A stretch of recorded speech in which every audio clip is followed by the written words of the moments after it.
Olá, uma ótima noite para você que acompanha a nossa programação, meu amigo, minha amiga. Seja muito, mas muito bem-vindo a mais uma edição do programa Vejam Só, aquele que é o melhor debate teológico da televisão brasileira. Sempre uma alegria poder entrar aí na sua casa, dividir esses momentos com você, com a sua família, levando sempre muita informação, muito conhecimento, levando até você a oportunidade de você se interessar pelos assuntos e, a partir disso, pesquisar, se envolver, ler e, então, dar as suas respostas às perguntas que nós fazemos aqui todos os dias. Por isso que é muito importante contar com a sua participação, com a sua colaboração. Seja muito bem-vindo, aproveite. É sempre um prazer dividir esses momentos com você, sempre na expectativa de que você se interesse, cresça, obviamente, no conhecimento e no conhecimento da Palavra de Deus, que é o mais importante. Na sequência, eu vou rodar a nossa matéria de abertura. Ela vai apresentar o tema da nossa conversa de hoje, da nossa entrevista, por isso fique atento aí. Mas antes, eu quero apresentar o meu convidado. Com muita alegria que o Vejam Só recebe nesta oportunidade o pastor Jader Medeiros. Ele é fundador do Ministério Conexão ID de Missões e Louvor. Pastor Jader, obrigado por aceitar o nosso convite, estar aqui nesta oportunidade no Vejam Só. É uma alegria receber o irmão, seja muito bem-vindo. Obrigado, Zeca. Eu aqui agradeço estar aqui, rapaz. Pena que eu assisto o Vejam Só desde pequenininho, né? Ó, chamando o povo de velho. Aos 14 anos eu já estava assistindo o Vejam Só. Que legal. 20 anos de programa, parabéns a todos. E aí eu falei assim, rapaz, eu vou todo social, todo na beca, né? Aí chega aqui, o Zeca tá assim, parecido comigo no dia a dia. Era para ter vindo mais assim. Muito obrigado por estar nos recebendo. Espero que seja uma conversa boa, que a gente possa edificar o corpo de Cristo em casa. E obrigado você que está nos assistindo. Trabalhar um pouco mais despojado, né? É melhor. Mais tranquilo. Mas eu tenho certeza também que essa não é a roupa do dia a dia do trabalho. Isso aqui é pra hate. Não é? A gente vai ver o ministério, conhecer obviamente um pouquinho do ministério do irmão, do trabalho, e aí você vai entender que a roupa não combina muito. Mas na sequência. Antes, pastor, eu queria que o irmão passasse algumas informações pra gente do ministério. Durante a nossa conversa a gente vai falar mais sobre ele, mas até para quem nos assiste, quiser conhecer um pouquinho melhor, vou pedir para o irmão passar os endereços eletrônicos do Ministério. Vão aparecer aí também na tela para o nosso telespectador. E aí depois, durante a conversa, o irmão explica um pouquinho melhor o que é. Por favor. Ok. Se você quiser conhecer mais sobre o nosso trabalho, Ministério Conexão ID, o site é conexãoid.com.br, conexãoid.com.br, tudo junto, sem acento. E se você quiser entrar em contato conosco, o DDD 83 987 22 11 17. E eu sou pastor da Primeira Igreja Batista na cidade de Amparo, sertão da Paraíba. Muito legal, estão aí também as informações. Passa o endereço da igreja também, pastor, pra gente, por favor. Olha, Sabe Amparo é uma cidadezinha muito querida, muito pequenininha. Se você chegar em Amparo, você vai achar a igreja. É na Avenida Vereador Cícero Soares, número 63, Centro, Amparo. Gente, acho que esse é o sonho de todo pastor, né? Fala assim, chegou na cidade, você vai ver a igreja. Muito bom mesmo. Olha, todos os contatos do pastor Jader estarão à sua disposição durante toda a entrevista. Fique à vontade para localizá-lo, tá bom? São os canais oficiais. Conhecer um pouquinho melhor do ministério do irmão, quiser tirar dúvidas sobre o assunto, inclusive, se possível, apoiar também, né, dar suporte a esse ministério, são os canais oficiais. Fique à vontade, tá bom? Vamos conhecer o tema da nossa conversa, a nossa matéria de abertura vai apresentá-lo, obviamente colocar alguns questionamentos, na sequência a gente volta e aí dá continuidade aqui à conversa com o pastor Jader. Vejam só. O Nordeste todo tem em torno de 52 milhões de habitantes. Cerca de 46 milhões vivem no sertão, 16 milhões na área rural. O Nordeste do litoral tem 6 milhões de habitantes. O Nordeste do interior ou interiores tem 46 milhões de habitantes. Juntando o interior de cada um dos 9 estados, temos o sertão nordestino. Do ponto de vista espiritual, o litoral vem sendo bem trabalhado pelos evangélicos. A densidade evangélica nessa região é boa. Conta com igrejas fortes, grandes, com poder econômico. O sertão nordestino, ao contrário, é bem pouco evangelizado. Igrejas pequenas, dependentes financeiramente de outras igrejas e de missões. Muitas cidades com menos de 2% de evangélicos. A seca, além de ser um problema climático, é uma situação que gera dificuldades sociais para as pessoas que habitam a região. Com a falta de água, torna-se difícil o desenvolvimento da agricultura e da criação de animais. Com uma alimentação precária e consumo de água de péssima qualidade, os habitantes do sertão nordestino acabam vítimas de muitas doenças.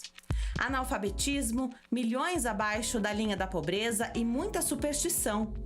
Centenas de cidades com baixíssima porcentagem de evangélicos, milhares de povoados sem nenhuma igreja evangélica. Fala-se em 10 mil comunidades rurais ou vilarejos sem igrejas. O Evangelho no Sertão é o tema da nossa entrevista de hoje. O Vejam Só já está no ar.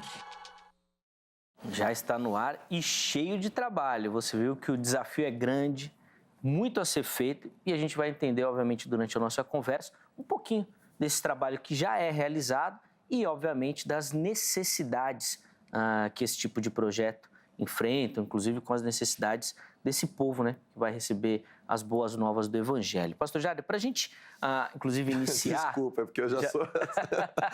Cara, eu já sou assim, já.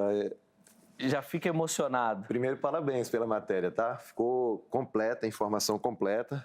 Estraguei a maquiagem ali da Rede. Mas é isso mesmo que ela falou. O Nordeste tem duas realidades gritantes e diferentes. Às vezes a gente fala que é do Nordeste, da Paraíba, as pessoas pensam que o avião já pousa e bate num jumento, num jegue, né? Mas são realidades totalmente diferentes. A capital, do interior, do semiárido, a cultura, a comida, o modo de falar, a estrutura social é outra, é totalmente diferente. Por isso que mesmo sendo de João Pessoa, quando Deus nos chamou para o sertão, a gente teve assim um choque cultural e desafios assim muito grandes. Pastor Jader, eu vou chamar na sequência a participação do nosso público, né, da nossa enquete, mas não dá para deixar de comentar até pela emoção do irmão.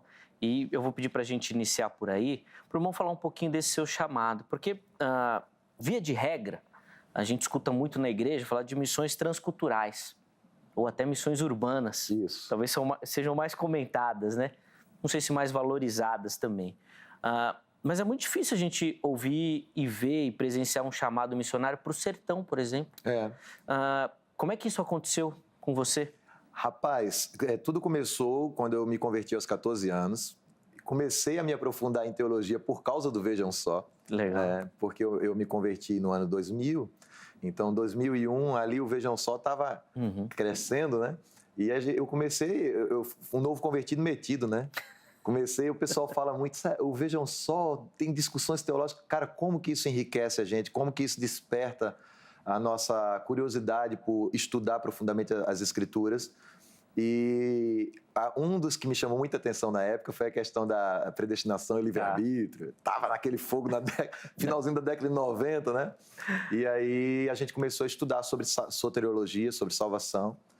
E com 2 anos e meio de crente, eu já estava dando aula de escola dominical. Que legal. Só que aí eu recebi uma visita de um grande amigo meu, um cheiro, pastor Xaxá, da Igreja do Nazareno, na nossa igreja lá em João Pessoa, falando sobre missões. E ele contou a história de um pastor chamado Tião, que na época morava em Itaporanga, hoje é um amigo meu, hoje está no Ceará fazendo missões. E ele, para resumir bastante a história, ele contou que um dia estava com dor de dente, não tinha médico na cidade, e ele decidiu pingar gasolina da motozinha velha que ele tinha na garagem dele, nesse dente, porque não tinha dinheiro nem para comprar um remédio para dor. E aí o Xaxá perguntou para ele, Tião, desinchou o dente? Ele falou, pastor, desinchar não desinchou, mas eu preguei sábado e domingo sem doer. E eu lembro que enquanto a igreja ria com aquela história, eu estava ali chorando e pensando, caramba, o que leva alguém a passar por tantas dificuldades de forma voluntária? E a resposta, né, a longo prazo, foi se mostrando que era amor por almas. O desejo de obedecer à ordem de Jesus Cristo. E eu pensei, se tem homens como Tião, eu quero ser um deles. Que legal. Eu quero fazer alguma coisa. Então, o primeiro passo foi entrar num seminário de teologia, me formei em teologia, fui consagrado pastor E quando surgiram, dentro da minha denominação na época, projetos de plantação de igrejas, todos eles eram direcionados, como você falou, para os grandes centros. A princípio, a ideia era até boa, você abrir igrejas em cidades grandes para que essas grandes alcancem as menores. Mas o que a gente foi vendo na prática é que não era o que acontecia. Muitas vezes a igreja vai se circulando ao seu redor, vai orbitando ali ao redor da central, e tem 30, 40 igrejas numa cidade grande, enquanto que tem centenas de cidades sem nenhuma presença evangélica. E aí eu falei para a nossa presidência na época que era para lá que eu queria ir, que era para esses lugares, como Paulo disse, onde Cristo ainda não tinha sido anunciado. Ele falou, não, mas não, essas cidades não são do perfil da nossa convenção, né? Na época da convenção que eu fazia parte, não é assim que nós trabalhamos. Então eu agradeci todo o crescimento que me propuseram na época, mas decidi ir para o sertão por conta própria, e fui. E passamos muita dificuldade, não tínhamos parceiros, ninguém queria ajudar um aventureiro no sertão, mas o tempo foi passando e Deus foi nos honrando. Hoje nós fazemos parte da Convenção Batista Brasileira, mas apenas a questão de filiação, nós não temos nenhum tipo de ajuda financeira por parte da convenção. Nós vivemos exclusivamente pela fé, e uma das características das cidades do semiárido nordestino é que elas dependem, por um longo prazo, de ajuda externa. Porque as pessoas vivem de Bolsa Família, Seguro Safra, subsídios do governo. Então, são entradas simbólicas nas igrejas, não sustentam o obreiro, né? A não ser que seja uma cidade de sertão grande, porque também tem os dois sertões. Às vezes as pessoas me perguntam assim, no sertão tem muita miséria, pastor? Eu falo, é como o Rio de Janeiro. Você dá uma andadinha na praia de Copacabana e por trás tem uma favela, né? E, então, o sertão, você está lá, uma cidade com shopping, BMW andando na rua, asfalto, semáforo, mas você anda 15 quilômetros, casinha de taipa, estrada de chão. São essas dualidades do nosso Brasil em todo o território, né?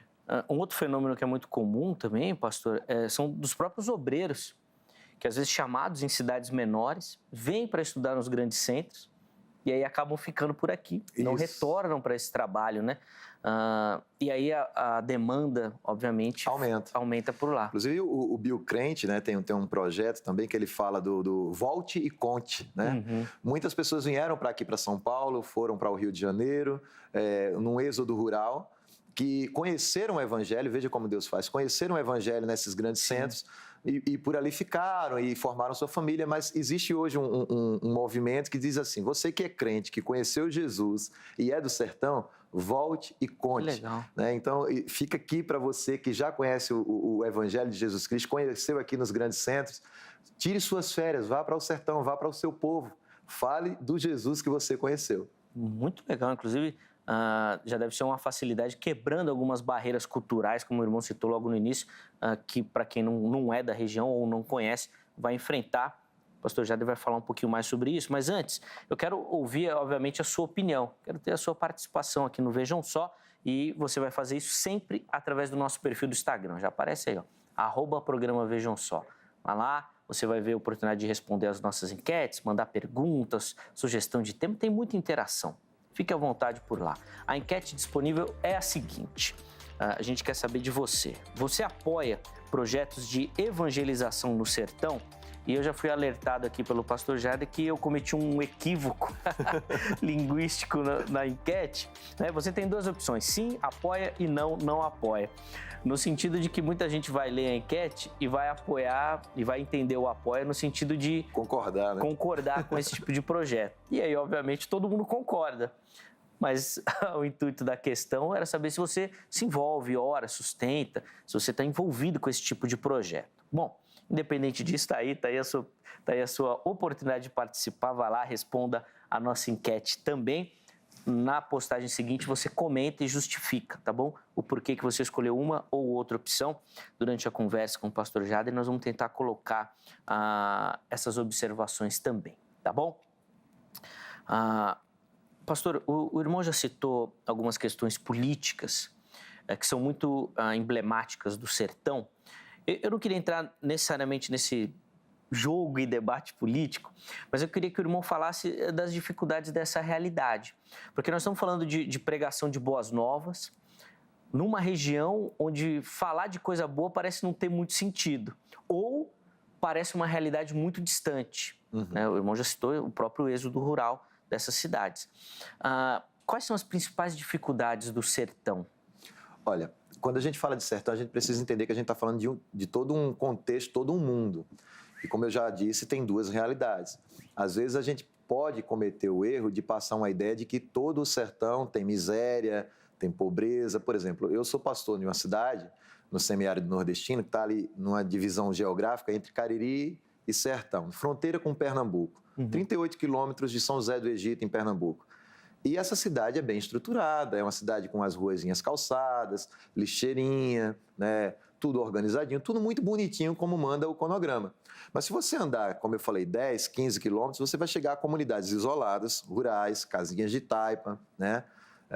E então, no raio ali de 200 quilômetros, você encontra muito disso. Talvez a maior dificuldade que nós temos hoje do sertão seja a questão da evangelização no que tange a fé, a compreensão da fé. Paulo fala, escrevendo aos Romanos, né, lá no versículo 2, ele vai dizer que eu lhes asseguro que os israelitas, por exemplo, têm zelo por Deus, porém não com entendimento.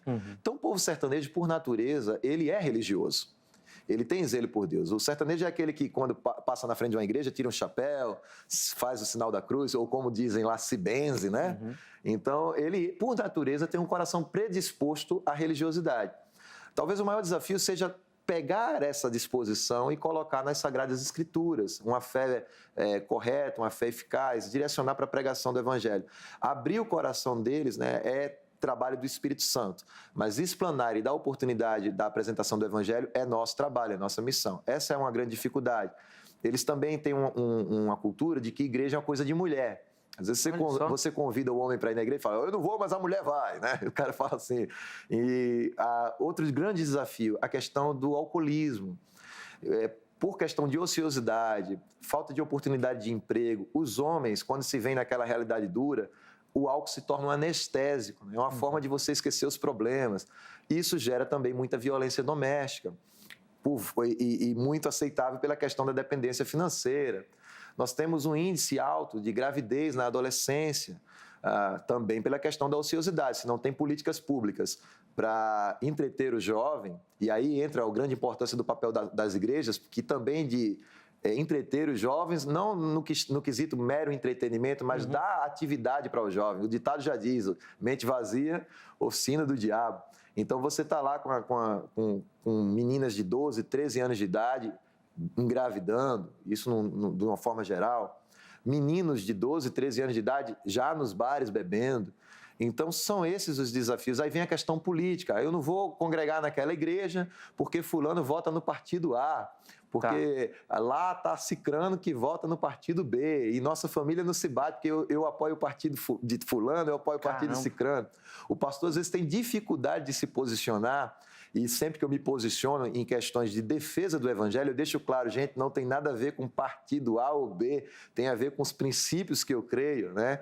Então, se fulano defende isso, amém. Se não defende, problema dele, nós temos que falar. Mas muitas vezes isso é interpretado como política. E no sertão, já de uma questão de muito tempo, a política manda, né? Tem aquele coronelismo, né? E se fulaninho ganhar, todo mundo que não votou no fulaninho vai colocar de escanteio. O pipa vai demorar a chegar, o trator vai demorar a chegar, vai ser lá no último da lista. E isso no modo geral, isso acontece. Claro, tem algumas exceções, mas isso acontece em muitos lugares no sertão.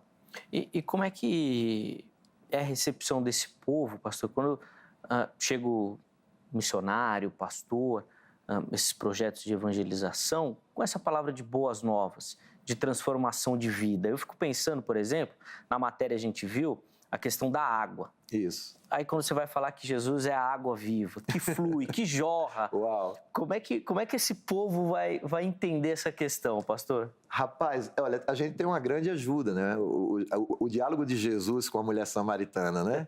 Tá lá no poço e fala assim, olha, quem beber dessa água vai voltar a ter sede, mas eu tenho uma água. Então, ação social, o Ministério Conexão ID, ele tem o projeto Pão da Vida, que distribui cestas básicas para as famílias carentes. Nós temos o projeto Água da Vida, que perfura poços. Mas isso qualquer político pode fazer, qualquer ONG pode fazer. O que nós temos de mais precioso e exclusivo é a pregação do Evangelho. Agora, é muito complicado você chegar para uma pessoa e dizer assim, olha, Jesus te ama, e o cara tá lá com a barriga roncando, né? É muito complicado você chegar para uma pessoa e dizer assim, olha, Jesus te ama, e o cara não tem água potável para beber. Sim. Eu lembro de uma coisa que aconteceu num povoado que nós estávamos em Santa Terezinha, Pernambuco, que nós chegamos lá para evangelizar, falar, a gente não quer crente aqui não, povoado quilombola, né? E não, aqui a gente já tem nossa fé, não sei o quê. Eu falei, não se preocupa, a gente não veio conversar aqui sobre religião com vocês. Qual que é a necessidade de vocês? O cara foi até ignorante, ele falou, vocês estão vendo? Não, arruma água aí pra gente. Eu falei, a gente pode orar, pedir, eu vou pedir a Deus que nos dê condição aí de mandar água para vocês. E aí nós entramos numa parceria com o pastor Jeremias Pereira, você conhece, ele nos ajudou, levantou uma parte do recurso, a Igreja Presbiteriana Nova Friburgo levantou outra parte do recurso, Comunidades Oi, juntamos forças, reativamos um poço, colocamos uma bomba, colocamos uma caixa d'água, né? Fizemos uma adutora, uma tubulação de 1,5 km do poço até o povoado.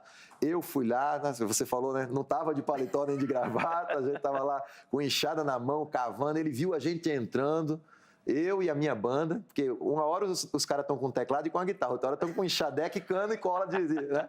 E aí, quando eles viram a gente fazendo, um foi chegando, o outro foi chegando, eu posso ajudar? Pega lá uma enxada, Joãozinho, pega lá uma enxada. E começamos a entrar, cortar a mata junto, a mata de caatinga. E quando chegou o dia da inauguração do poço, desculpa, Zé, que eu sou muito... Eu acho que eu choro até com comercial de margarina, quanto mais conheço. Mas e aí ele falou assim, olha, a gente se viu Ansan por muito tempo e nunca tivemos água. E hoje o grito de guerra que nós dávamos para a nossa entidade, nós vamos dar por Jesus desse pastorzinho branquinho aqui. E ele disse assim, Jesus dos crentes, a partir de hoje o Senhor reina aqui.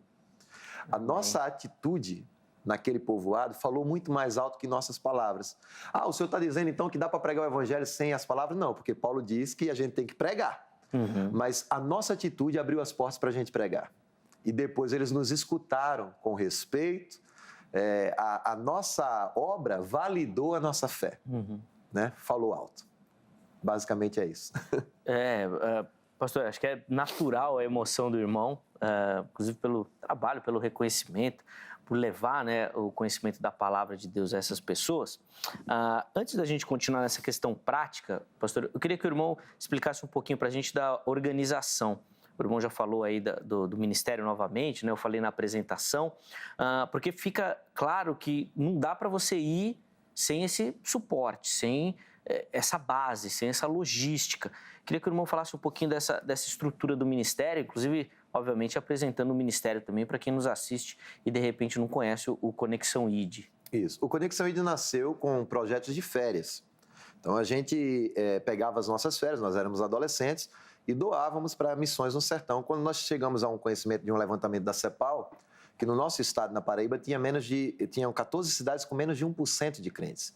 Então, nós criamos dentro do Ministério Conexão ID, que na época era só um departamento de evangelização que eu criei dentro da própria igreja que eu fazia parte, com 5 jovens, e nós criamos um projeto chamado Projeto 14, que era para alcançar as 14 cidades do estado da Paraíba com menos de 1% de crente. Então, eu pintava a cara de palhaço, a gente ia para as praças, para as escolas, sendo que a gente já fazia isso no nosso bairro, na Grande João Pessoa, e a gente pensou, se a gente for fazer isso no sertão, vai dar resultado. Porque às vezes as pessoas falam assim, eu tenho chamado para o sertão, eu tenho chamado para a África, mas nunca evangelizou o vizinho, nunca evangelizou o colega da faculdade, nunca evangelizou... Não, meu chamado é para a África, mas se você tem um chamado, começa no teu quintal, né? Jesus fala Jerusalém, Samaria e confins da terra.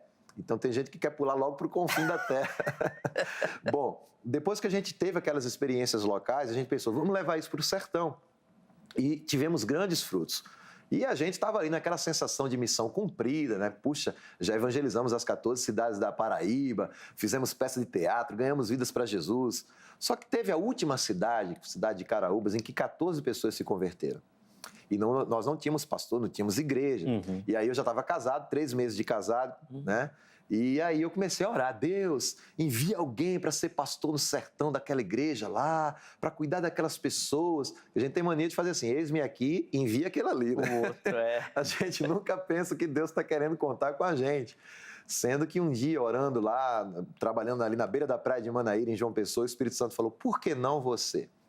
E foi aí que o Conexão ID ganhou uma conotação mais profunda, de plantação de igrejas. E para pular uma grande história, eu deixei tudo na capital, fui com a minha esposa plantar a nossa primeira igreja no semiárido nordestino. E nós vivemos muito milagres. E nesse contexto, quando a igreja cortou laço conosco, né, que infelizmente isso é uma constante, muitos obreiros são enviados e durante um certo período de tempo eles até ajudam, vai chegando um momento em que vai acabando o salário aqui, vai chegando atrasado, a prebenda do pastor. E Deus falou muito forte ao nosso coração que era ali que Ele nos queria. Mas, bom, como que Ele nos queria se o dinheiro não tinha mais para a gente se manter? E um dia eu recebo uma ligação de um irmão que tinha me visto pregar num povoado no Rio Grande do Norte. E esse irmão é um irmão com uma boa estrutura financeira. Ele falou assim, olha, a partir de hoje eu vou te ajudar. Isso começou lá em 2007, com R$500 todo mês. E a gente ficou vivendo durante um bom tempo com R$500. Só que Deus foi levantando outras pessoas. E hoje nós não apenas conseguimos manter a nossa família, como ajudar outros missionários, como perfurar poços, né? Como Deus foi fazendo milagres extraordinários. E não é uma coisa constante. Nós não temos assim parceiros cadastrados que ajudam constantemente, mas todos os meses Deus levanta pessoas que fazem a obra dele acontecer. Nós somos apenas canal. Um amigo meu disse que Deus vai fazer com ou sem a gente. É um privilégio participar disso que Deus está fazendo. Então, se Papai do Céu levar pastor Jader, o Zeca ou qualquer outro que esteja fazendo alguma coisa, ele vai levantar outro. Então, é um privilégio aproveitar esse momento e participar. Que bênção, esse testemunho, né, maravilhoso do agir de Deus. Mas essa dinâmica que o pastor relata, ela chama muita atenção e foi o objetivo, né, da nossa enquete, de falar exatamente sobre esse suporte, esse apoio que a igreja brasileira dá ou não a esse tipo de trabalho. Aqui no Vejam Só, a gente já recebeu algumas vezes a missão Portas Abertas, que trabalha com os cristãos perseguidos pelo mundo. E eu sempre pergunto isso para eles. E a igreja brasileira? Ajuda. Como é que faz? Se envolve? Ajuda? Né, tem esse vínculo? E eu vou fazer essa mesma pergunta para o irmão. Como é que o irmão vê a resposta da igreja brasileira? E aí, pastor, não só nessa questão financeira, que a gente sabe da nossa realidade hoje no Brasil também, de dificuldades e tudo, mas de apoio em oração. Às vezes em apoio de mão de obra. Às vezes apoio até nessas questões mais de necessidade mesmo. Eu imagino que tem muito cristão que tem empresa que perfura poço, por exemplo. Isso. Né? Inclusive aqui nos ajuda. Olha lá, tá vendo? Como é que o irmão observa esse envolvimento da igreja? E o que poderia acontecer se a igreja realmente se envolvesse, respondesse esse chamado? Zeca, eu vejo que hoje, graças a Deus, de um modo geral, a igreja brasileira tem voltado o coração para missões. Nós temos muita gente boa fazendo muita coisa boa. Legal. Convenção Batista Brasileira, com a Junta de Missões Nacionais e Mundial. Nós temos aí a Assembleia de Deus, que é uma presença constante e geral em todo o território brasileiro. Todo lugarzinho que a gente chega, a gente sabe que tem uma Assembleia de Deus. Assembleia de Deus, é verdade. Nós temos a Igreja Presbiteriana, nós temos muitos irmãos envolvidos com missões próprias de suas igrejas, a Agência Mais, o Juliano Som com o Livres, os avanços do Impacto Sertão Livre, a Juvep lá em João Pessoa, o pastor Sidney Chachá lá em João Pessoa. Então, assim, temos muitas missões boas. Talvez o que nos falte hoje seja mais transparência entre muitas missões, prestação de contas.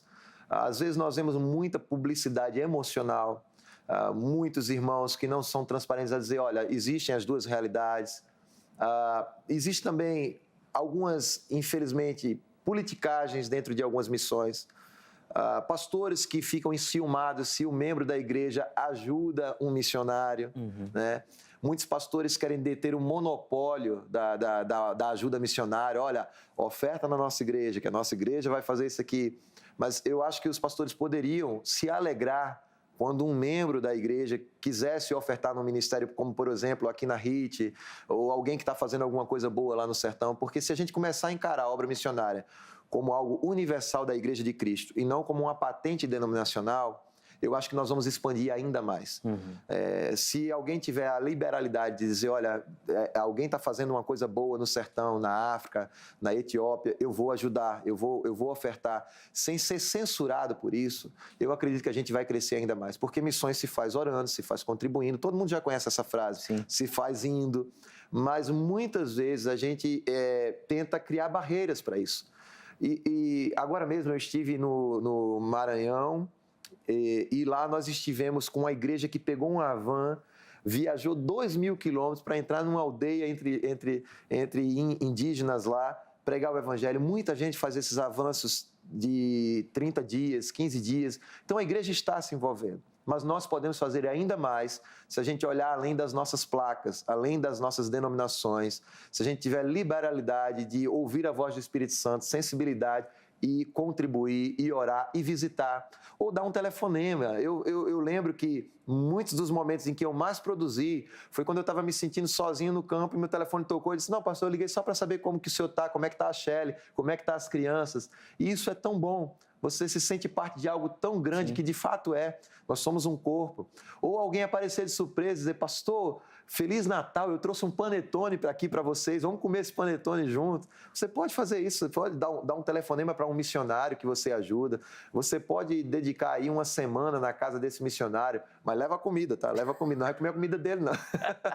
Vai lá, dá risada, conversa, proporcione momentos bons. Outra coisa que acontece muito, Zeca, é que as pessoas lembram da obra que o missionário faz, mas se esquecem do missionário que faz a obra. Então, eu perdi a conta no início do meu ministério de quantas vezes eu tinha 10 mil reais na conta para perfurar um poço, mas não tinha 10 reais para comprar um pão e um fubá. Né? E aqueles 10 mil foi dado para alguma coisa que você não vai mexer de jeito nenhum, é uma oferta direcional. Mas às vezes você está faltando alguma coisa em casa. Então as pessoas pensam, puxa, que trabalho lindo que esse missionário faz, vou ajudar o senhor a construir aí mais uma salinha na sua igreja, pastor. Mas às vezes o pastor está precisando comprar um sapato para a mulher, um vestido, o missionário está precisando de comprar uma bolsa nova para os filhos dele. Eu fui agora numa missão, não vou dizer o nome por uma questão de ética, mas o cara estava construindo uma igreja com porta de vidro e tudo, mas os filhos dele não tinham mochila.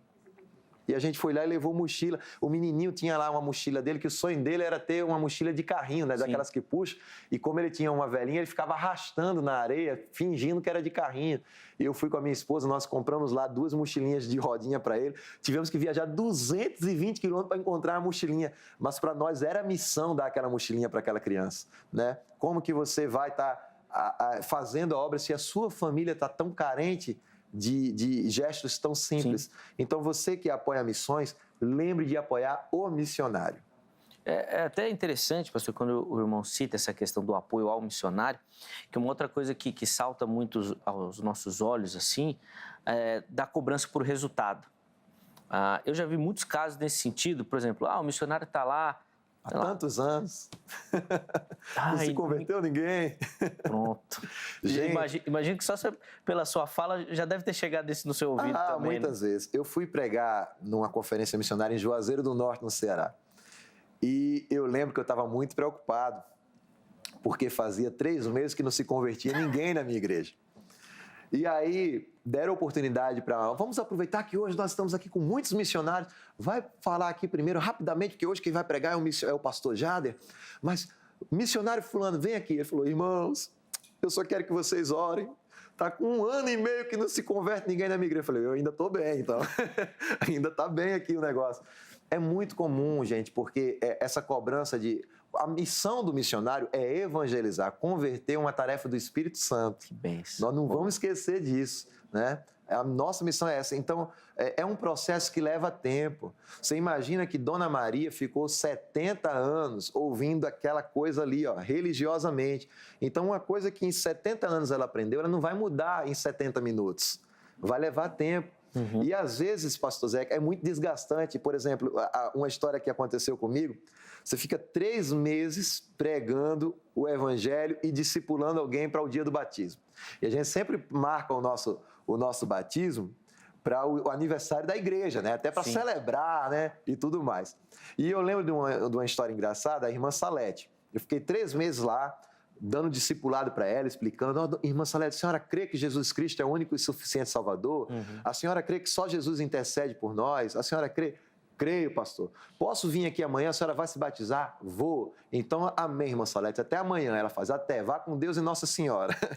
Então, assim, daquele momento veio um balde de água fria, porque a gente percebe que gastou muito tempo investindo, mas leva tempo para que a mente daquela pessoa passe por uma metanoia.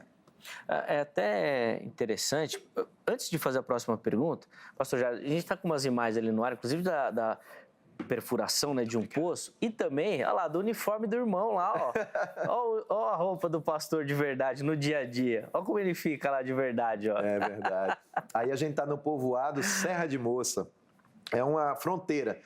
Atrás de mim está Pernambuco e na minha frente está a Paraíba. Olha que legal. Interessante. E nesse dia, Zeca, foi uma coisa assim, porque eu tinha visitado esse povoado para evangelizar. Só que ele fica a mais de 300 metros acima do nível do mar. É no alto de uma serra. E o Espírito Santo falou para mim assim, eu quero um poço aqui. Porque o povoado, o pessoal descia 3 quilômetros com a lata d'água na cabeça para pegar água numa caixa d'água que um pipa deixava. E uma água fétida, uma água verde, né? Uma água que depois a gente levou para análise e tinha até cloriformes fecais. Caramba! E ali o Espírito Santo falou, eu quero um poço aqui. Só que pela altura ficou claro para nós que a gente ia ter um poço seco. Não ia ter como dar água ali. Humanamente falando, era impossível dar água ali. Mas a gente convenceu o pessoal da Salvador Poços, que são nossos parceiraços, aliás, um cheiro, João Pedro, um cheiro aí para toda a equipe da Salvador Poços. E aí ele falou, pastor, eu vou fazer, porque a gente já trabalha há muito tempo, eu vou segundo a tua palavra, mas o GPS aqui está mostrando que é meio difícil dar água aqui. Mas nós tínhamos muita convicção do que Deus tinha falado e com 14 metros de perfuração a água jorrou, Olha, né? que bênção. E nós conseguimos colocar lá uma caixa d'água comunitária, fizemos aquela festa, né, para aquele pessoal, cestas básicas, fraldas para as crianças, leite em pó, foi algo lindo. E desde então nós ganhamos um terreno, inclusive estamos numa campanha para começar a construção da base lá da Serra de Moça, para a Missão Confins do Brasil, pastor Daniel, lá de Macaé, já garantiu que vai construir a igreja, mas nós precisamos construir a base, né? Inclusive, uma coisa linda que a Missão Confins faz, são parceiros do Conexão ID, eles constroem a igreja em 2 dias. Olha só. É uma igreja pré-moldada, Sim. mas para isso a gente tem que fazer uma base de concreto. E aí a gente está numa campanha para levantar o valor para essa base de concreto e vamos inaugurar a igreja em Serra de Moça, em nome de Jesus. Que bênção, pastor. Que legal, né? Tanta história bacana e a gente vê aquilo que o Evangelho tem feito na vida dessas pessoas, dessa transformação. Uma pergunta muito pessoal agora, pastor. Acho que dos grandes missionários que eu conheço, assim, pessoalmente, é o reverendo Ronaldo Lidório. Já tive o privilégio de estar com ele já. É incrível as histórias dele. Lá do Nordeste também. É o irmão do... O que tem nesse Nordeste aí que o pessoal é tão chamado para a obra missionária, hein? Rapaz, o que tem lá de isso, diferente? Né? E olha que coisa interessante. Tem umas histórias interessantes também. Uma vez eu estava num povoado, nesse tempo não tinha carro, não tinha nada, então a gente fazia tudo de carona, de trator, de jegue. E eu lembro que um dia a gente precisava passar por um povoadozinho chamado Jurema, para poder chegar em São Francisco, que era uma cidade onde a gente ia fazer um projeto de 15 dias. Só que a única carona que a gente conseguiu foi num caminhão de cerveja. Nossa! E aí a gente subiu nesse caminhão de cerveja e o cara falou assim, eu te dou carona, mas você tem que ir me ajudando a descarregar o caminhão. E foi ficando de noite, uma estrada de barro, muito isolada, e a gente falou assim, chegamos aqui no povoado de Jurema, vamos descer, vamos descarregar. Aí eu olhei para um rapaz assim, eu falei, camarada, tem igreja evangélica aqui? E o cara falou, o que é isso? Eu falei, igreja dos crentes, da lei dos crentes. Ele falou, tem nada, nunca apareceu aqui não, tomara que não apareça essas pragas por aqui, desse jeito. Aí o cara falou, ei, irmão, para de conversar, vamos descarregar. Aí eu comecei a descer, eu falei, meu Deus, não chegou os crentes ainda aqui, mas já chegou a escola. E o pior, pela mão dos crentes, que é eu que estou ajudando aqui a descarregar. Mas eu fiquei ali, quando eu voltei para aquele caminhão junto com a equipe, eu fiquei orando ali em cima daquelas grades de cerveja, dizendo, Deus, manda alguém para pregar o evangelho no povoado de Jurema. E aí a gente fez o trabalho em São Francisco. Quando foi a hora de pegar carona voltando para pegar o ônibus para João Pessoa, tinha que voltar pelo mesmo lugar. Só que aí passou uma D20 na beira da estrada e falou assim, pastor, eu não estou indo para lá não, mas eu vou passar no povoado pertinho, o senhor fica e vai pingando aí para chegar onde o senhor quer. Aí ele parou, a gente parou debaixo de um pé de jurema, ele foi-se embora, já era meia-noite. Eu armei a rede do pé de jurema para um negócio de amarrar cavalo. Botei lá, botei é colocar, tá, gente? É porque na Paraíba a gente fala botar, né? Aí coloquei lá um colchão no chão para o Eduardo deitar e a gente ficou. Daqui a pouco eu escuto aquele barulhinho de porta abrindo, né? Aí eu abri o olho, já tinha um monte de gente ao redor da gente e alguém empurrou um menininho assim, disse, vai lá.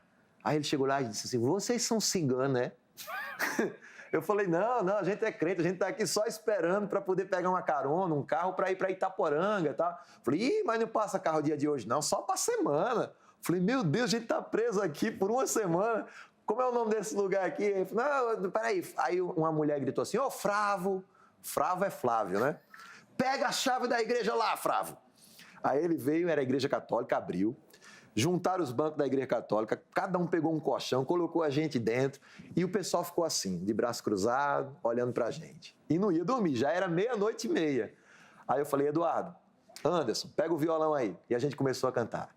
Ao único que é digno de receber. E a gente fez uma vigília dentro da igreja católica. Se converteu uma família inteira lá naquele momento. E uma família em Povoado é muita gente. Quando foi no outro dia de manhã, pastor Zeca, eu acordei, vi que tinha um riachozinho correndo detrás da igreja, aquela coisa linda. Eu achei até interessante, porque riacho no sertão é uma coisa rara. Sim. Aí eu fui lá, lavei o rosto, comecei a escovar meus dentes naquele riachinho. Quando eu escuto Dona Maria gritar, Fravo, por que tu não disse pro crente que ali é o esgoto, Fravo?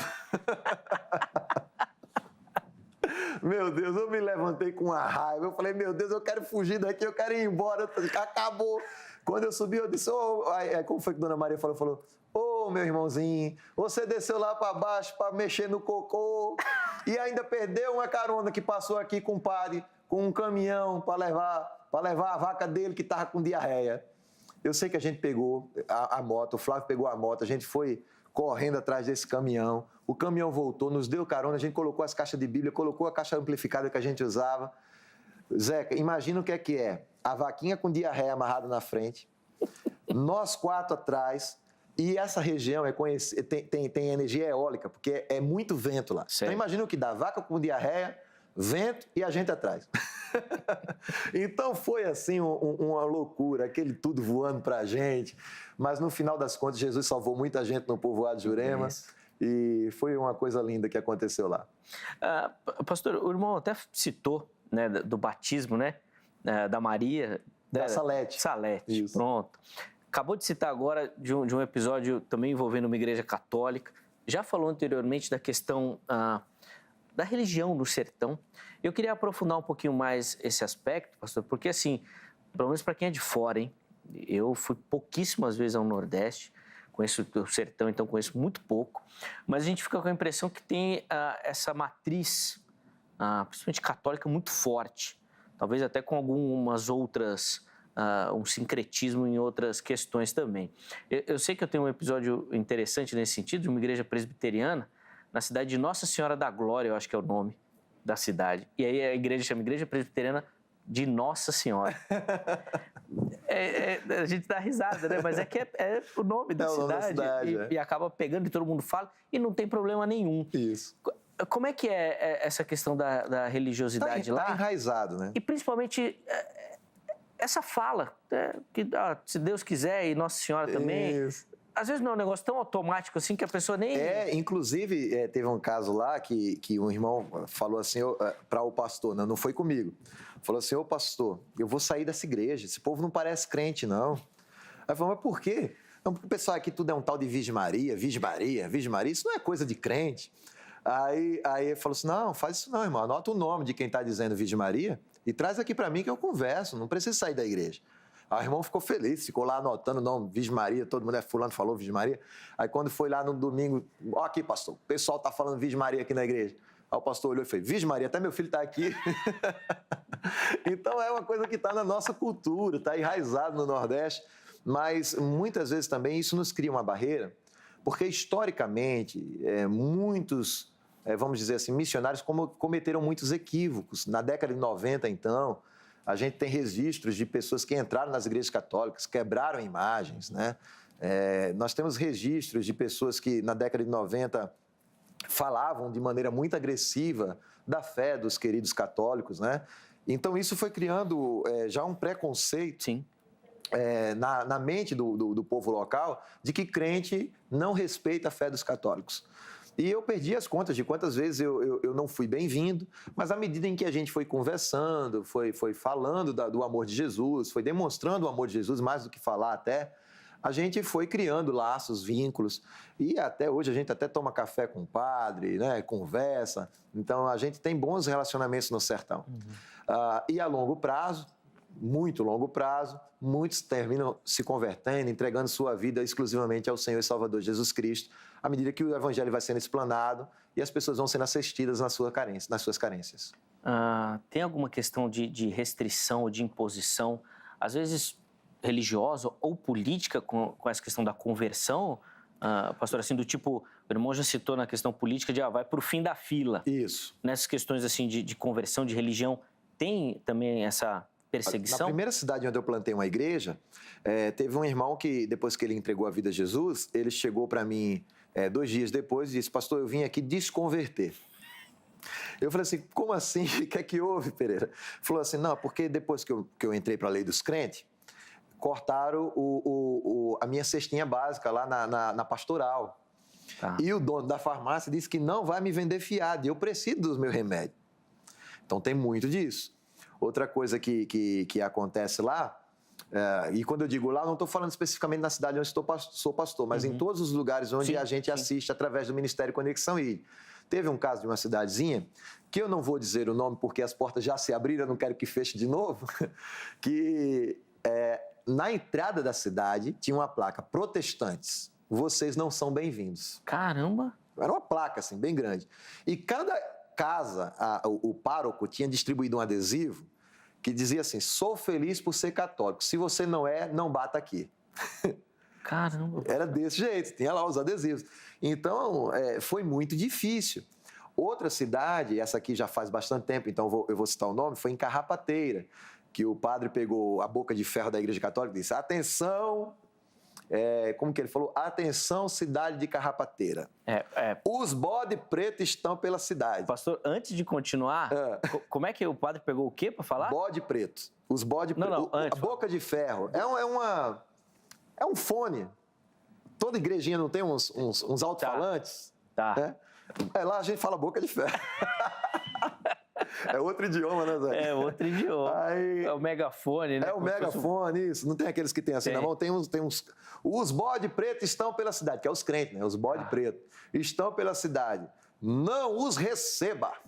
Caramba. Né? Então, a gente ia chegando perto, o povo já batia a porta. Então, agora, claro, eu estou falando aqui de episódios do início dos anos 2000. Hoje, graças ao bondoso Deus, graças à RIT, aos canais evangélicos que pegam em todo o Brasil com antena parabólica, o evangelho está mais acessível. As pessoas já perceberam que não é bem como se falava e que nem todo mau exemplo representa todo mundo.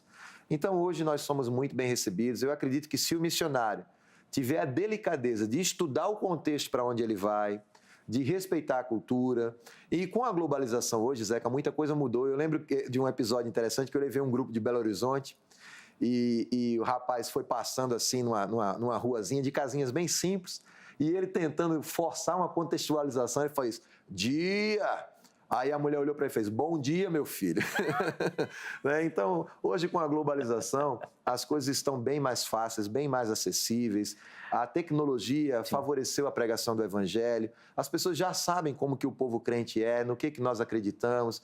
Então, isso facilitou muito o nosso trabalho. Claro que nós ainda temos as barreiras que eu citei, que é mais apresentar o evangelho para romper o peso do pecado. Sim. Mas esse preconceito ainda existe, mas ele está bem superado em muitos aspectos. Bem mais diluído mesmo. Eu vou colocar uma pergunta que a gente recebeu, pastor, já pelo nosso Instagram. O irmão até já citou em alguns momentos sobre essa dinâmica mais prática, mas até para dar voz aí ao nosso telespectador também, e o irmão tem a oportunidade de aprofundar um pouquinho essa questão. Põe na tela aí, por favor, a pergunta. Do perfil é do JR Melo Santos. E aí ele fala: como deve ser a atuação em uma terra que parece de fome física? Primeiro, parece ou tem fome realmente? Tem. Tem fome, assim como eu falei, em todo o Brasil, né? Você não precisa viajar ao sertão para perceber as carências sociais que o nosso Brasil tem e as diferenças gritantes. Talvez no sertão isso pareça mais exposto pela questão midiática também. Você, quando liga a televisão que fala do Nordeste, geralmente se mostra a seca, se mostra o combate à seca. Olha, uma coisa que a gente precisa desmistificar aqui, quebrar. A seca não se combate. Ninguém fala, por exemplo, em combater o inverno. Ninguém fala em combater a primavera. Ninguém fala em combater o outono. Quando chega o inverno, você muda a roupa. Quando chega a primavera, você muda a roupa. Quando chega o outono, você vai comer um outro tipo de comida, frutos. Você se adapta à estação. A seca nada mais é do que mais uma estação. Ela é uma coisa que vai e vem no sertão. Então você não vai combater isso, você vai conviver, você vai treinar o povo para lidar com a seca. Ensinar o sertanejo a tratar o solo, a evitar queimadas, fazer as barragens naturais. Então, são trabalhos maravilhosos feitos, por exemplo, os nossos parceiros do Centro Vida Nordeste. Ensina o homem da terra a lidar com a terra, a preparar ela para o período da seca, irrigação, perfuração de poços artesianos, plantação de árvores locais e retirar as árvores que são invasivas, invasoras e drenadoras do solo. Então, você ensina o sertanejo a lidar com isso, e quando eu digo ensina, não numa prepotência, mas mostrar que já existem ciências tecnológicas, né, que demonstram para ele que tem facilidades que há tempos atrás eles não conheciam. Então a seca não se combate, aprende a se conviver. E na questão da fome, que o colega aí compartilhou, a pergunta dele, a igreja tem o papel de assistir essas pessoas. Às vezes, eu estava lá em Ilhabela pregando no aniversário da Igreja Batista, e no final da pregação, já numa lanchonete, eu encontrei com outro irmão de uma outra denominação. Ele falou, mas o evangelho é pregar, esse negócio de assistência social não é papel da igreja, não. Bom, como não? O homem é corpo, alma e espírito. E como é que a gente alimenta o espírito? Bíblia, oração, comunhão. Como é que alimenta o corpo? Buchada de bode, tripa, cuscuz, né? Fubá, macaxeira, inhame. É assim que se alimenta o corpo. E quando os discípulos disseram assim, Jesus, nossa missão aqui terminou, a gente já pregou, manda esse povo para casa. Jesus disse, deem vocês de comer a ele. Sim. Então a missão da igreja ela é dupla. Se você perguntar para um passarinho qual asa é mais importante, se é a esquerda ou a direita, é as duas. Então a gente tem que alimentar o corpo das pessoas e alimentar o espírito das pessoas. Eu acho que essa fome tem que ser suprida em todos os aspectos. A água da vida, matar a sede espiritual e a sede física. A fome do mesmo jeito. Sem dúvida. Na sequência eu vou colocar alguns comentários também, pastor Jardim. Infelizmente a gente vai caminhando para o encerramento desse bloco. E aí eu vou pedir para o irmão também colocar algumas observações em cima daquilo que o nosso público fala sobre esse tipo de trabalho no sertão. Mas eu queria que o irmão comentasse um pouquinho para a gente também, principalmente dessa diferença. Você acabou de citar que a tecnologia chega lá também, quebrando algumas barreiras por conta da televisão, não sei se internet, talvez também. Internet em alguns lugares via rádio. Lá. E era exatamente essa minha pergunta nesse sentido, porque, principalmente por conta da pandemia, a gente teve uma migração muito grande desse contato próximo para um online, para um isolamento social. Como é que isso funcionou nessas regiões, pastor? Como é que foi essa dinâmica para vocês por lá? Rapaz, olha só. Inclusive, tem uma coisa engraçada, que um dos decretos que saiu numa das prefeituras lá, ela falou, a partir de agora, culto só drive-in e online. Falei, drive-in para carro de quem, minha gente? A maioria dos povoados, vilarejos, ninguém tem carro, né? No máximo, o jegue motorizado, que agora o jegue foi substituído pela moto, né? Todo mundo tem uma motinha emplacada em 1964, mas tem, né? Então, esses lugares mais isolados. Internet, aquela lentidão, aquela trava, né? Claro, eu estou falando de uma realidade de povoados e sítios isolados, eu não estou falando das cidades, né? Muitas cidades têm tecnologias mais avançadas até que grandes centros. Patos, por exemplo, no sertão da Paraíba, tem shopping center, tem BMW andando na rua, né? E Amparo, como eu falei, a cidade onde eu sou pastor é bem organizadinha, tem uma internet, não pode chover, às vezes cai quando chove, né? Mas tirando isso, a internet lá é via rádio. Mas durante a pandemia, de um modo geral, os pastores se esforçaram para obedecer os decretos, né? migraram para o online com todas as dificuldades da internet, mas a grande maioria do povo ficou desassistido. Dona Mariazinha, seu José, não sabe o que é mexer lá no celular para assistir um YouTube. Sim. Se inscreva no nosso canal, deixa o like. Não funciona muito bem assim, né? Para a grande maioria do povo, o analfabetismo é muito difícil, é muito presente na região. Nem todo mundo tem um celular que tem acesso à internet, alguns ainda têm aquele lanterninha. Sim. Então, o que é que os pastores fizeram? Eles aumentaram um pouco as visitas com os cuidados, né? E quando eu digo os pastores, eu não estou falando muito da minha realidade, porque eu fui um pouco mais ousado, né? Porque quando nós percebemos que os bares estavam abertos, né? Que as praças estavam funcionando, que estava tudo funcionando e só a igreja não, a gente falou, bom, ó, quem quiser vir para a igreja, venha que eu vou abrir. Tá. Aí veio o Ministério Público, veio polícia na porta da igreja, né? Foi aquela coisa toda. Mas a gente ficou firme, abriu a igreja com todos os cuidados necessários, distanciamento, aferição de temperatura. Eu estou falando da minha experiência pessoal. Nós desobedecemos o decreto, ficamos firmes, né? Abrimos a igreja. Graças ao bondoso Deus, quando eu estava prestes a ser preso, o decreto mudou, né? Então as coisas aconteceram com muita ousadia no meu contexto. Eu não estou dizendo que quem fez diferente de mim fez certo ou fez errado. Apenas eu estou falando da minha experiência. Mas muitos colegas tiveram que aumentar a demanda de visita e tiveram muita gente desassistida no sertão porque os decretos foram muito Ctrl-C, Ctrl-V, copia e cola. Então, o que a capital dizia, o interior fazia, sendo que a realidade era totalmente diferente. Nossa, imagina. Pastor, o irmão citou a questão do analfabetismo. E essa foi uma prática muito comum da igreja protestante aqui no Brasil, né? Inclusive, durante muito tempo era sempre reconhecido, né? Uma igreja, uma escola, exatamente por essa necessidade da fé cristã, da palavra, da leitura. Como é que vocês trabalham com essa questão, com essa dinâmica da dificuldade da educação nessas regiões? O primeiro desafio para a pregação é justamente isso. Se você tem uma barreira que já é a cultural, tem outra barreira que é a religiosa, e aí tem a barreira da comunicação. E se a pessoa não sabe ler, como que ela vai ler a Bíblia, né? Inclusive, muita gente fica triste, às vezes, eu não posso ser crente porque eu não leio. Aí a gente vai lá, a fé vem por ouvir a palavra de Deus, né? O que a palavra diz. Então, a pessoa já assim, quer dizer que eu posso ser crente só ouvindo? Pode, mas você pode ainda aprender a ler. Então, a gente se dispõe a gastar tempo não apenas discipulando, mas ensinando a leitura para aqueles que querem, porque também muitos dizem, minha escola foi o cabo da enxada, eu não quero esse negócio, isso daí é para os meus meninos, eu não quero. Tem muita resistência a querer aprender a ler, porque demanda dedicação, mas algumas igrejas têm as escolas de alfabetização, mas hoje isso não está tão necessário, porque existe o Programa Nacional de Educação de Jovens e Adultos, né, o EJA, né? Então, quase todo vilarejo e povoado tem uma presença ao menos uma vez por semana de um professor que vem até a localidade para ensinar. Então, as igrejas não têm mais essa necessidade extrema de ensinar. O que não tem hoje é interesse de aprender. O homem do campo, ele não tem esse interesse.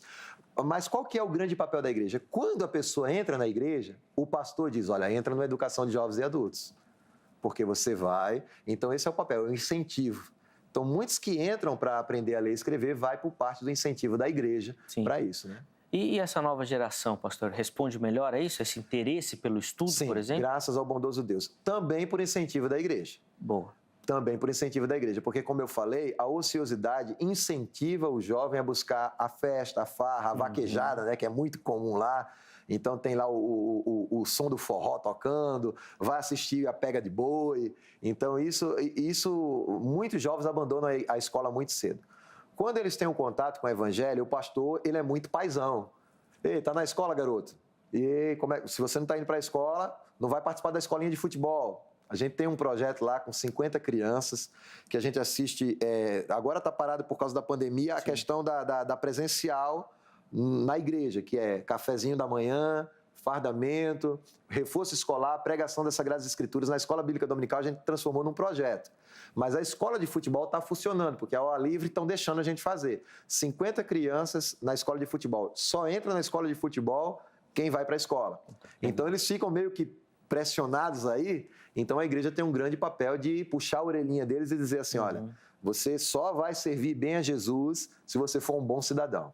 Então Sim. tem isso. Agora, para nós é muito disso, pastor. A gente faz com a nova geração. Sim. Porque os mais velhos têm muita resistência a querer entrar numa sala de aula para estudar. Sim, já é importante essa resposta, né? Porque pelo menos tem a possibilidade da mudança com essa nova geração. Por isso dá a pergunta, porque às vezes a gente vê muita gente que já vai no embalo, né? Ah, meu pai não fez, também não vou fazer, Exato. não precisa, e aí acaba ainda dentro desse ciclo, na verdade. Antes de encerrar esse bloco, vamos colocar alguns comentários aí na tela, por favor, e a gente vai conversando em cima deles também. Vou começar com um comentário do Thomas, e ele fala o seguinte, olha, perguntando se ele apoia, né? Ele coloca lá, com certeza. Muitas das vezes olhamos para fora, que foi aquilo que a gente comentou aqui, missões transculturais, né, em outros países, e esquecemos aqueles que estão muito mais perto. Será que essa barreira, não sei se cultural, econômica, acaba afastando muito, pastor, a própria igreja dessa realidade? Russell Shedd dizia que a evangelização do mundo tem passagem obrigatória pelo sertão nordestino. O sertão, ele é uma escola, uma grande escola. Inclusive, nós recebemos, seminários ligam para a gente, para treinamento de 3 meses a 1 ano, pessoas vão lá para casa. Eu digo que a minha casa é uma base missionária. Que legal. Né? E eu gosto muito porque, ao mesmo tempo em que me ajuda na questão eclesiástica local, né? Até porque a gente tem que estar se ausentando bastante da igreja local para suprir os projetos missionários que temos. E a gente também é convidado a falar em conferências missionárias, pregar, cantar, porque o Ministério de Louvor dá suporte ao nosso ministério missionário.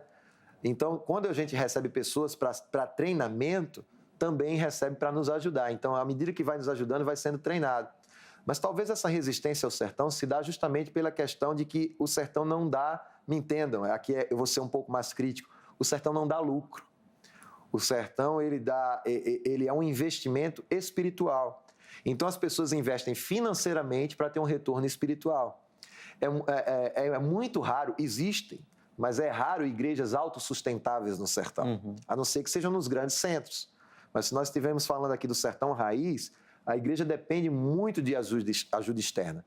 E muitas vezes a ajuda que vem da igreja que a plantou, vem para o sustento do obreiro e mal dá para o sustento do obreiro. Então ele depende de que alguém ajude financeiramente, que alguém faça doações, para que ele possa... Então nem todo mundo está disposto a sustentar, vamos dizer assim, uma igreja para sempre. Sim. Né?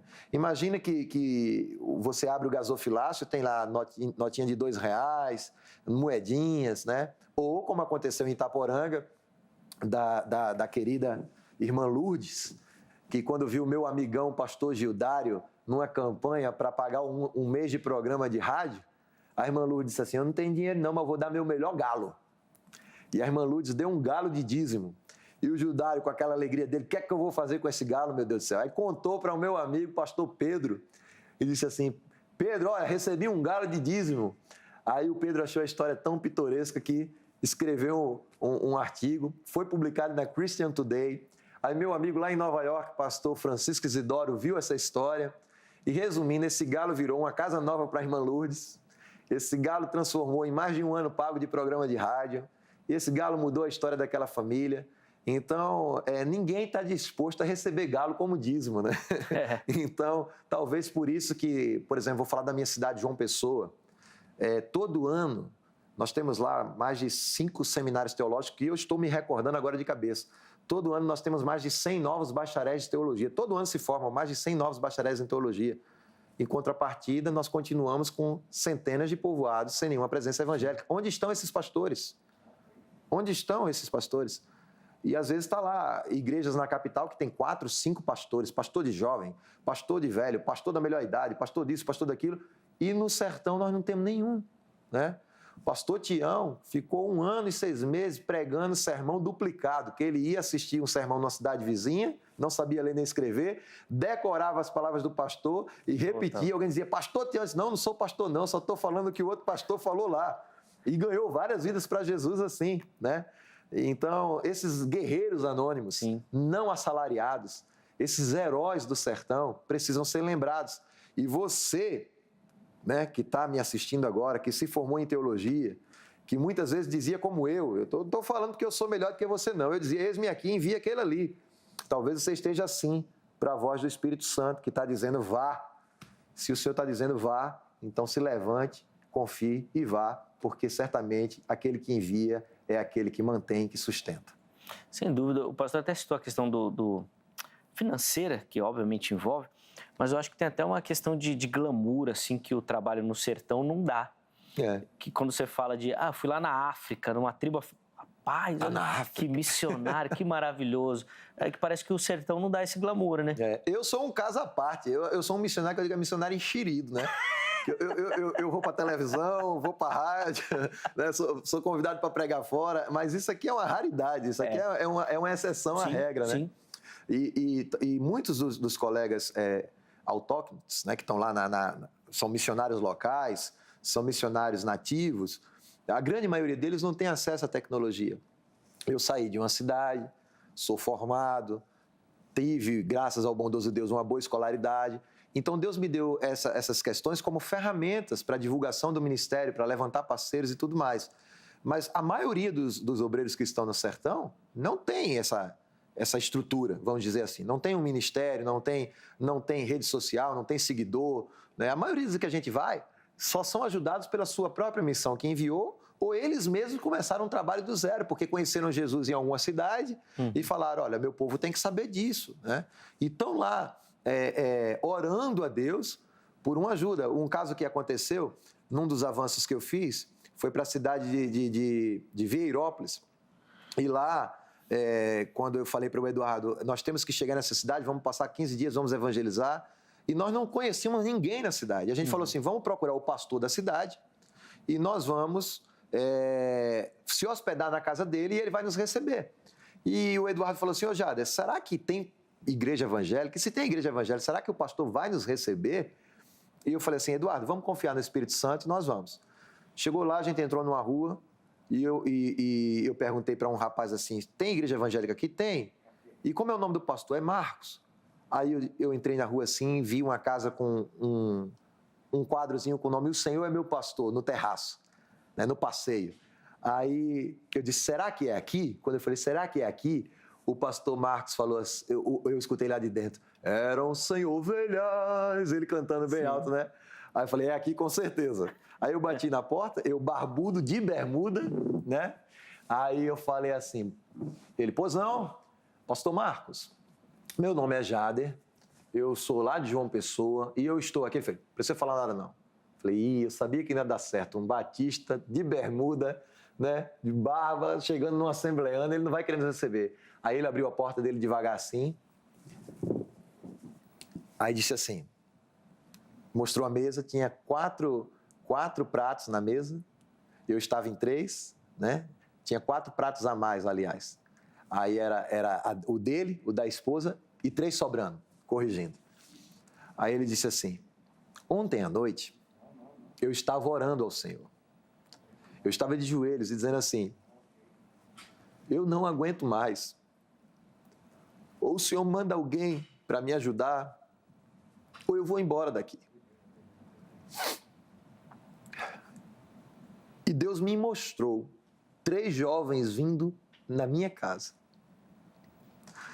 E eu disse para minha esposa de madrugada, acorda mulher, vamos agradecer a Deus porque Deus vai mandar 3 jovens aqui em casa amanhã. E eu disse, cadê sua esposa? Ele disse, está na feira, foi comprar o almoço de vocês. Não tem como você não crer que Deus está num negócio desse. E nós ficamos naquela cidade, Deus salvou 7 pessoas, fazia 1 ano e meio que não se convertia ninguém. Ficamos 15 dias trabalhando naquela cidade com o pastor Marcos. Ele chorou copiosamente quando a gente foi embora. E esses homens estão aí. Ninguém conhece. Ele dizia, missionário, você veio aqui. Meu irmão, missionário é você. Você que é o herói dessa história. Então, assim, o que custa, Zeca, a igreja, uma igreja rica, uma igreja grande, como as igrejas do Grande Centro, pegar um ônibus, encher de crente e sair pelas cidadezinhas, falando que Jesus é bom, sorrindo, mostrando que homem vai para a igreja, mostrando que jovem é feliz sendo crente, que as pessoas pensam que ir para a igreja vai perder a felicidade. O que é que custa esses jovens que estão nos seus púlpitos fazendo peça de teatro para crente assistir e fazer peça de teatro nas praças? O que é que custa? O que é que custa você, pastor, que todo dia tá aí lutando com a sua igreja, pegar a sua igreja, tirar das 4 paredes. E, gente, só custa uma coisa: dinheiro, mais nada. É só você investir e ir para o sertão falar que Jesus é bom. Jesus diz que a Bíblia diz que Jesus se compadecia quando chegava nos vilarejos e povoados das pessoas que estavam sem pastor, como ovelhas desgarradas. Sim. E o que não falta é ovelha sem pastor no sertão. É isso. Ouvindo assim, né? É isso. Parece até que é realmente muito fácil, né? Mas olha, pastor, já tenho certeza que quem nos acompanha está sendo muito impactado pelo testemunho do irmão, pelo trabalho. Eu já tinha tanta coisa planejada, até me perdi aqui no decorrer do programa. Nós vamos fazer o seguinte, nós vamos chamar um intervalo. Amém. A gente respira um pouco, toma uma água e aí a gente volta.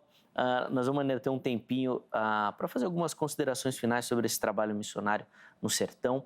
Mas eu vou pedir, ele já fez isso, né? Mas que ele reforce para você uma aplicação disso. Poxa, o que você tem que fazer na sua vida, de repente na sua comunidade local, para se envolver, para apoiar, de repente, inclusive, para fazer parte disso também, tá bom? Então, fica ligadinho que no próximo bloco a gente vai falar sobre isso. Antes do intervalo, tome nota do telefone da Agrade, da Academia Teológica da Graça de Deus, parceira aqui do Vejam Só, durante esses 20 anos de edição do programa, código 11-3115-0819, é o telefone da Secretaria-Geral, que fica aqui em São Paulo, mas a Agrade tem unidades em todo o Brasil, tem também o formato EAD, né, online, então ligue lá, pegue as informações, tire todas as suas dúvidas, para quem sabe você se tornar o próximo aluno da Agrade, você que já gosta, já tem o talento, já tem o dom da leitura, do manuseio, da interpretação das Sagradas Escrituras, para você poder lapidar isso, tá bom? Então, ligue lá na Agrade. Vai aparecer também o nosso QR Code, que é o passaporte que vai te levar para o nosso canal oficial no YouTube, o canal oficial da HIT no YouTube. Todas as entrevistas do Vejam Só estão lá à sua disposição. Perdeu uma entrevista? Você consegue ver lá, quer rever um trecho, você consegue acessar, quer compartilhar esse conteúdo, você pode fazer através do nosso canal no YouTube também. Então se inscreva no canal, ative as notificações, faça parte, né, dessa comunidade lá também, para você sempre se manter atualizado com o nosso conteúdo. As demais redes sociais da HIT também estão aí à sua disposição, fique à vontade para acessar muita informação, principalmente dos nossos bastidores, tá bom? Intervalo rápido, o Vejam Só vai, mas daqui a pouquinho nós já estaremos de volta.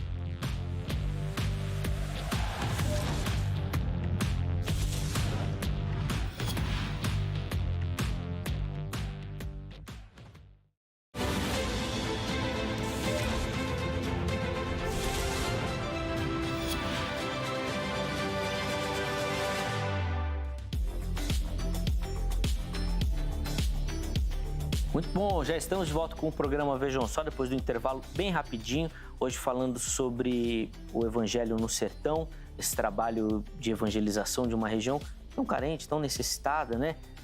Tão dinâmica também, né? Com vários tipos, né? Às vezes a gente fala sertão, tem uma imagem na mente e a gente aprendeu que não é bem assim. Recebendo o pastor Jader Medeiros, fundador do Ministério Conexão ID, de Missões e Louvor, ele tem contado as experiências dele com esse trabalho. Na sequência, ele vai fazer algumas considerações finais também e, obviamente, oferecer uma aplicação, como eu disse, para você que nos assiste. Antes disso, rapidinho, deixa eu dar aquela moral para você que nos assiste, que participa e manda a sua foto aqui para o Vejam Só, acessando ou o nosso perfil no Instagram, que já aparece aí, ó, @programa Vejam Só, ou, se você preferir, se você trabalha com Facebook, lá no Facebook, facebook.com/programa Vejam Só. Aproveita que agora você está assistindo, já faz aquela selfie e já encaminha, ou pelo Instagram ou pelo Facebook, do jeito que você achar mais fácil. Não esqueça do nome, a cidade, o estado, tá bom? Que você fala. Se alguém aparece com você, se alguém fez a foto, põe o nome também, que a gente dá aquela moral, tá bom? Vamos colocar na tela, então, as nossas fotos de hoje. E a primeira foto é do Israel dos Santos. Ele é lá de Macapá, né, no Amapá. Aparece aí, olha lá, boa, Israel. Obrigado, meu irmão, acompanhando o Vejam Só. Um grande abraço aí para a galera também do Amapá, que nos acompanha, que nos assiste, que participa também. A nossa próxima foto é do Daniel Rocha, é da cidade Boquim, de Sergipe.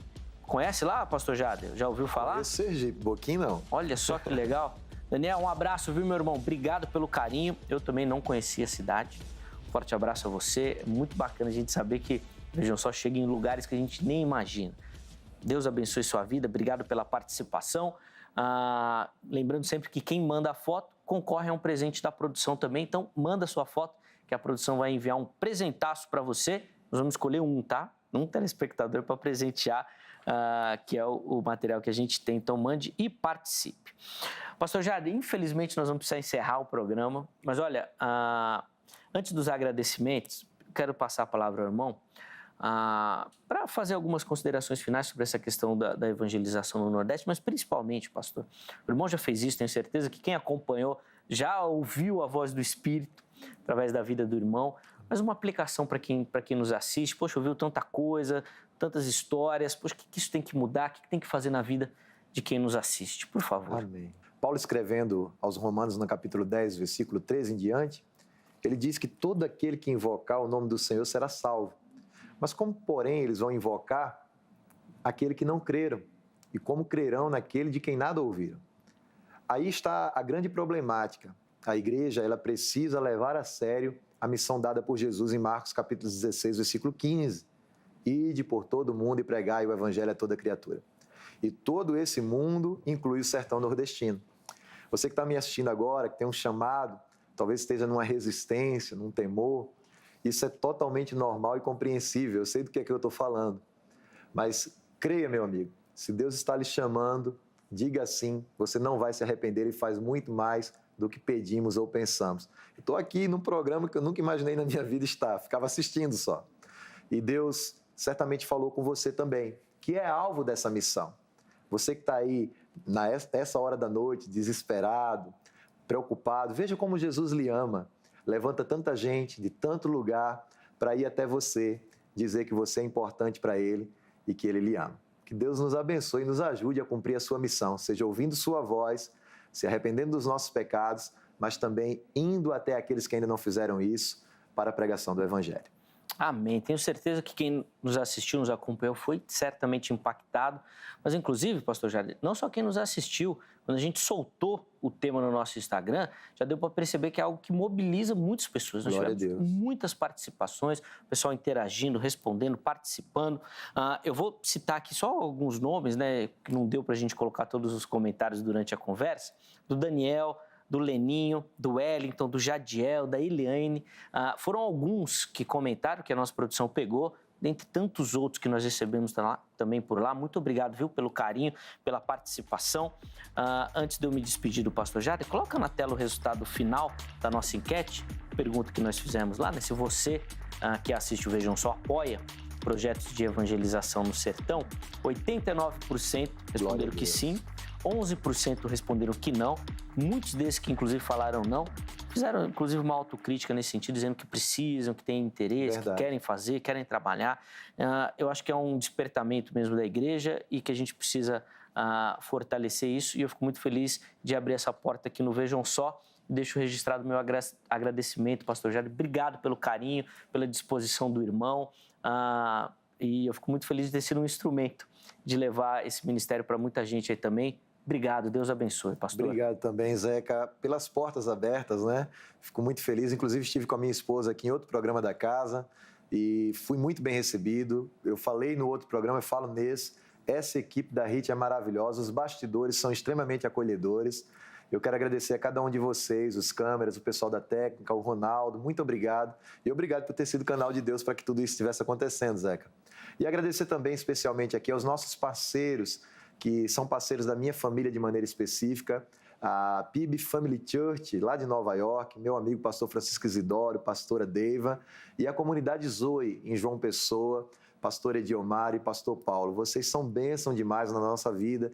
E a cada um dos parceiros e mantenedores do Ministério Conexão ID.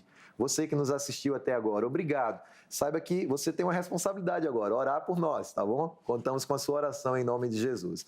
E se quiserem conhecer, né? Sim. Sobre o nosso trabalho, o nosso Instagram é @conexãoid, conexãoid, tudo junto, sem acento.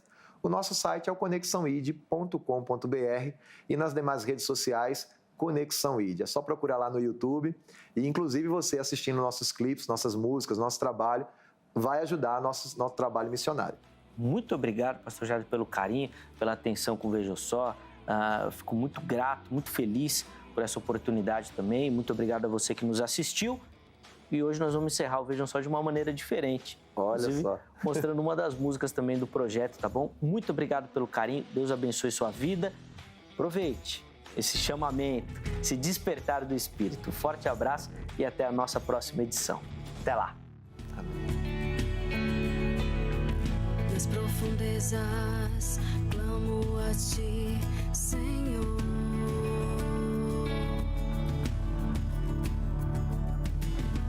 Escuta agora a minha voz, Senhor.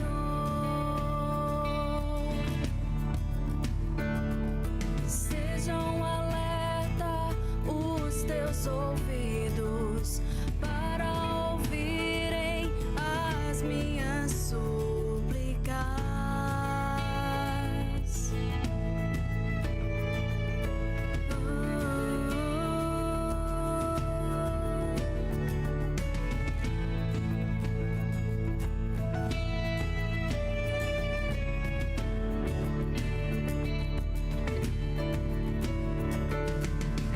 Se Tu olhares as nossas falhas, Senhor,